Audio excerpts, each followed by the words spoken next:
Halo.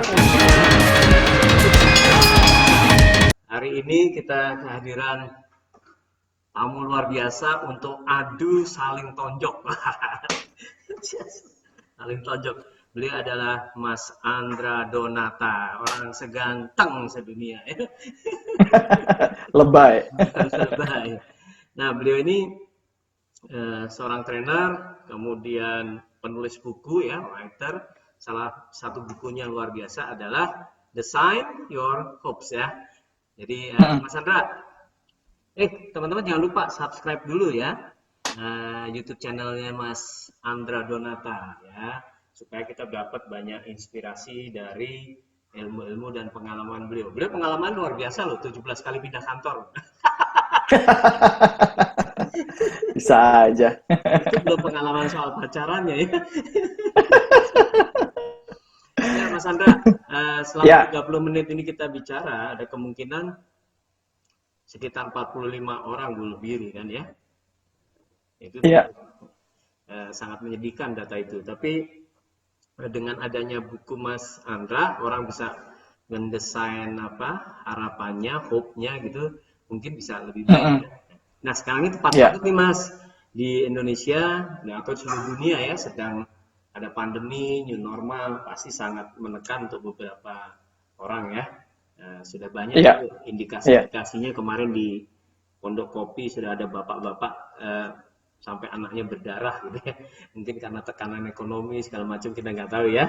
Ya gimana Mas Andra? Iya.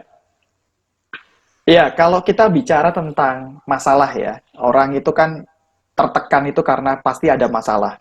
Nah, Hmm. cuman tidak setiap masalah itu membuat orang bunuh diri. Kita sepakat itu kan ya, bahwa Ya tidak betul. semuanya masalah membuat orang bunuh diri. Nah, tapi apa yang membuat orang akhirnya nekat memutuskan bunuh diri adalah ketika dia berada di titik dia sudah tidak punya harapan lagi. Atau kalau bahasa mungkin negatifnya adalah sudah putus asa. Putus asa. Ketika ketika dia punya masalah, tapi dia masih bisa melihat ada jalan, apapun itu bentuknya, yang dia bisa upayakan, maka itu akan membuat dia tetap bertahan. Bahkan walaupun jalannya itu jalan keburukan loh ya, nyolong, dan lain sebagainya, itu termasuk harapan. Karena harapan itu sifatnya netral, Makanya gitu. muncul kejahatan itu ya, kalau tekanan ekonomi berat, kejahatan Iya, muncul ya. Karena dianggap sebagai makanya harapan hidup. iya, karena makanya saya suka menggunakan pertanyaan seperti ini yang saya tanyakan. Ini sekaligus saya langsung nonjok Mas Hari ya. Oke, Gitu. Menurut Mas Hari, Joker itu orang yang punya harapan atau tidak? Joker. Ini saya nonton Joker itu nggak sampai selesai. Tapi kan paling tidak tahu ya tentang karakter dia kan ya. Jadi Tahu ini tentang kalau sosoknya cerita ya. Joker, saya jemput anak saya sekolah, ternyata diundur pulangnya karena ada ekskul atau apa. Saya mampir aja nonton Joker, tapi begitu jamnya. Jadi pas dia ditonjok di kamar mandi itu saya pulang. Oke, oke. Ya, tapi Tapi saya paling nggak lihat kan dapat dapat reviewnya kan ya. Nah, jadi kalau menurut Mas Hari, Joker itu punya harapan atau tidak? seharusnya punya ya. Nah, jawabannya sederhana, Mas. Ya, Dia punya harapan. ya, ya. Karena orang yang nggak punya harapan itu jawabannya sederhana, pasti bunuh diri. Tapi Aha. kalau orang yang punya harapan, orang itu akan masih bersedia untuk melanjutkan hidup. Nah, Joker itu menarik, Mas. Dia punya masalah bertubi-tubi. Aha. Dia ada satu penyakit yang dia alami yang membuat dia dibully. Ya, Kondisi ekonomi yang buruk juga membuat dia dibully. betul. Sampai akhirnya dia merasa dalam tanda kutip sudah berada di titik paling rendah lah, kurang lebih gitu kan. Hmm. Tapi yang menarik adalah ketika dia membunuh orang, waktu itu kan ada satu kejadian di kereta di mana dia itu pertama kalinya membunuh tapi tidak sengaja Ya, gitu. ya. Dan dia menemukan satu kenikmatan. Dia menemukan satu kekuatan di sana bahwa dia bisa menjadi orang yang akhirnya bisa ngalahin orang lain gitu. Tidak selalu berada di bawah. Nah, kalau lihat di scene-nya, itu kan dia akhirnya setelah itu justru menikmati dia dansa di toilet tuh Ya, gitu. ya, ya, ya, ya. Nah, itu adalah titik di mana dia akhirnya harapannya naik malah gitu. Oke. Tapi Dan jadi dia jahat malah ya. jadi jahat. Tapi Hmm. sekali lagi, harapan itu kan cuma engine yang itu Hmm. bisa membuat orang akhirnya tetap melakukan apapun itu untuk tetap survive, Hmm. walaupun ujungnya ada yang berbuat kejahatan, ada yang berbuat baik. Contoh yang paling gampang adalah kita bisa bedain Joker sama Bruce Wayne. Bruce Oke. Wayne itu juga mengalami bapaknya dibunuh di depan mata dia kan, gitu. Wow, ya, ya, ya, ya. Dan dia juga mengalami dendam, dia juga mengalami traumatik dalam hidupnya, tapi dia tumbuh malah justru menjadi pembela kebenaran gitu. Hmm, Nah, sedangkan Joker juga kan jadi waktu itu kan si Bruce Wayne ini juga sebenarnya dendam dia. ya, ya, ya, ya. Ada amarah dalam dirinya, tapi akhirnya terlampiaskan dalam bentuk akhirnya dia tahu purpose hidupnya bahwa dia harus membela kebenaran, kurang lebih gitulah gitu. Bruce Wayne Nah, Batman ya? sedangkan musuhnya Batman kan, itu si Joker itu kan musuhnya Batman. Nah, Ya, maksudnya dia jadi Batman. Bruce Wayne-nya as Batman ya? Oh, oke, oke. Nah, dan kemudian kalau si Joker gitu ya, itu kan orang yang juga mengalami kesulitan dalam hidupnya, tapi dia menemukan jalannya adalah melalui kejahatan, dan dia pengen mendapatkan perhatian dengan cara akhirnya menjadi Joker itu. Wow, Gitu. menarik nih. Kira-kira apa ya Mas yang membuat orang belok ke jalan benar, kemudian di sisi lain satu belok ke jalan yang salah gitu? Iya, kalau Berangkat dari masalah yang mungkin mirip ya, iya. dendam. Nah, yang menarik adalah bahwa kalau kita bicara dari sisi harapan dulu, harapan itu kan sifatnya adalah kayak fuel. Hmm, Dia murni hanya membangkitkan energi untuk diarahkan kemana. Nah, pertanyaannya yang mengarahkan itu apa? Jawabannya purpose, Mas. Gitu. oke, purpose. Gitu. Nah, makanya penting Jadi, banget ya sebagai pribadi hidup di dunia ini punya purpose ya. Kalau kita sebagai muslim clear ya, ketika ya, purpose-nya ada di dunia wal akhirat, ketika ngomong akhirat jadi nggak bakal belok harusnya ya. makanya kalau saya Joker ya, Joker ibaratkan, maksudnya. iya, kalau saya ibaratkan kayak mobil, Mas. Jadi harapan itu bensinnya hanya untuk membuat dia bergerak. Tapi purpose itu setir. Oke. Tergantung siapa yang ngarahin kemana, terus setirnya mau belok kemana, tapi tetap energi dari bahan bakar hanya untuk menggerakkan saja sebenarnya gitu. Nah, kalau di buku Mas Andra ya, Design Your Hope itu, Mm-mm. Mas mau dorong pembaca kemana ya? Ya, ya yang pasti arahnya adalah untuk dia menjadi orang yang empower. Jawabannya adalah terempower gitu. Cocok nih Maka Mas kalau di channel ini depan, nih. Empowering people but fun. ya, makanya di dalam buku saya tuh di depannya ada tulisan bahwa ini bukan buku Motivasi. motivasi gitu. Karena ini bukan buku motivasi, tapi kenapa? Karena seolah-olah kalau buku motivasi itu dia gara-gara baca buku itu, terus dia termotivasi. Berarti motivasi itu datangnya dari luar gitu. Yes, Tapi yes. buku ini malah mengajak mereka untuk menemukan motivasi dari dalam. Untuk menggali dari dalam sehingga dia terempower dengan sendirinya bahkan tanpa bantuan motivator. Yes, yes, yes. Gitu. Ya motivatornya penulis bukunya. Cuman nggak ngaku kan. Justru saya berharap habis baca buku ini dia nggak butuh kita, Mas, gitu. Iya, itu ketika Saya berharap, motivasi bisa muncul dari dalam seseorang ya, motivator yang bagus kan harusnya memunculkan apa sesuatu dari dalam diri iya, audiens. Menarik ya. iya, Mas, ciri-cirinya apa ya? Orang yang punya iya, kecenderungan ya katakanlah bunuh diri ya. Mungkin kan nggak langsung level iya, ekstrim dong ya. iya. Jadi kalau di buku saya itu saya tulis ada 4 level, Mas. Ada 4 indikator dari yang mulai indikator yang itu paling kecil sampai sudah mulai indikasi yang berbahaya gitu. Oke. Yang paling kecil itu adalah ketika dia melakukan proses rejection. Jadi Reject. rejection itu tipikal orang yang tidak mau mengakui bahwa dia punya andil dalam masalah itu. Hmm. Berarti Jadi termasuk orang yang biasanya, reject dengan pandemi itu ada ciri-ciri iya, frustasi ya? ada ciri-ciri. Jadi ciri-ciri yang paling gampang itu ya BEJ, Mas. Kalau nggak blame, Hmm. excuse, justify gitu. Oke, Itu oke. itu tipikal apa behavior yang paling mudah kita ukur untuk lihat ini orang sudah mulai reject terhadap problemnya. Dia nggak berani face the problem gitu. Oke. Itu nomor satu itu. Nah, Rejection ciri yang ya. lebih tinggi lagi rejection gitu ya. Ciri yang lebih tinggi lagi adalah distraction.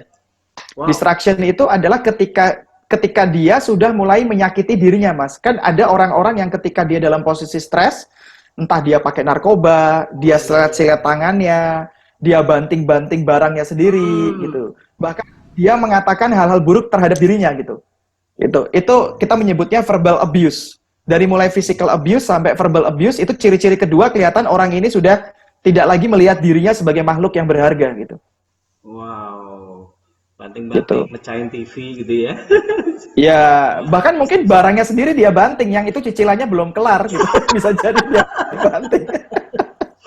Tapi dia nggak mikir gitu kan, dia sudah mulai di level distraction itu. Itu Ya, level ya. kedua. Hmm. Nah, level ketiga namanya aggression. Udah Aggression itu ketika dia sudah melakukan agresi kepada orang lain, Mas. Jadi dia sudah mulai mukul orang, Hmm. menyakiti orang, berbuat kejahatan, yang itu intinya merugikan orang lain. Oke. Bahkan dia sudah mengatakan hal-hal buruk kepada orang lain gitu. Hmm. Nah, termasuk kalau Maka ketika kejahatan dengan apa agresi masuk juga. Sebenarnya artinya begal segala macam itu sebenarnya orang-orang yang iya, sangat ini ya. Oh, oke. Yang karena terakhir buat Mas, saya ya, buat empatis. saya sebentar dulu. Hmm.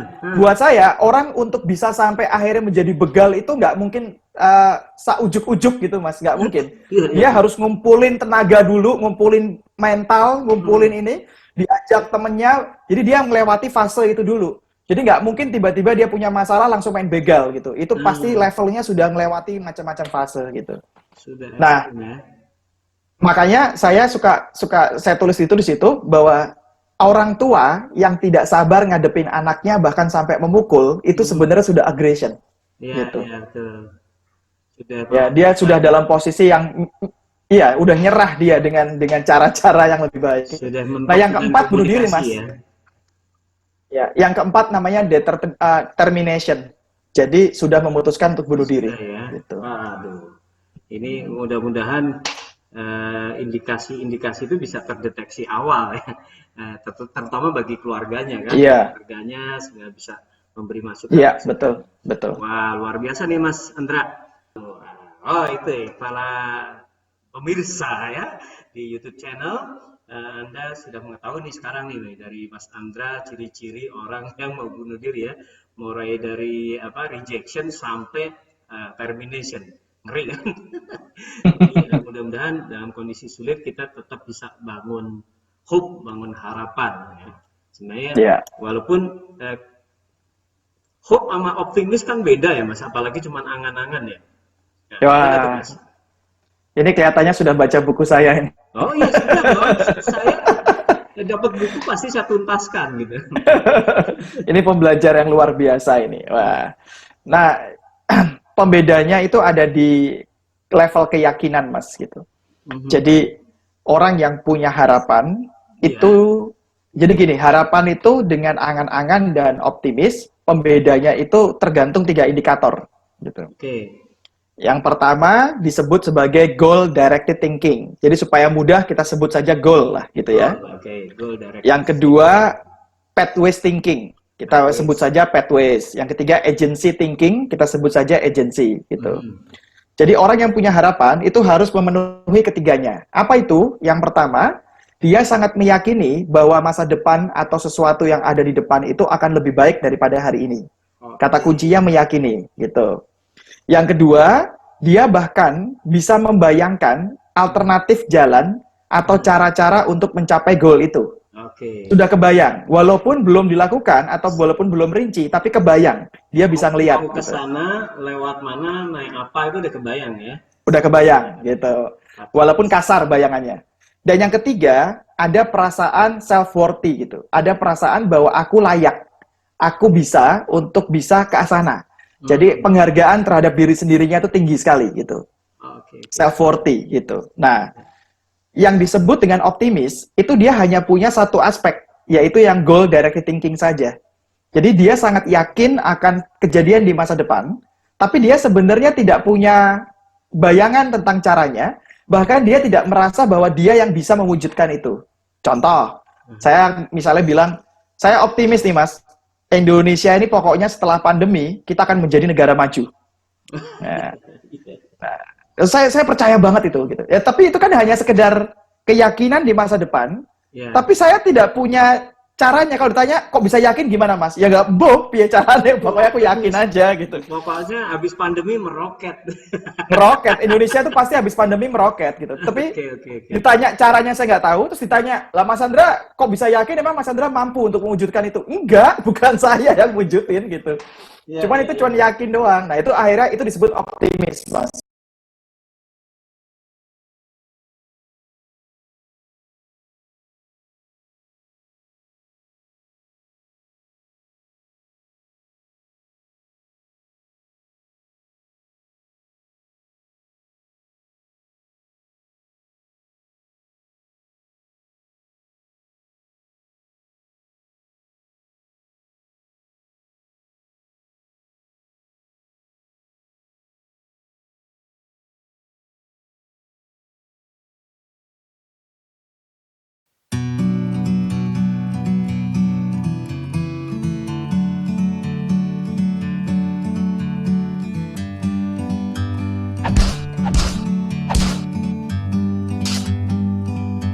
Like a bird on a tree,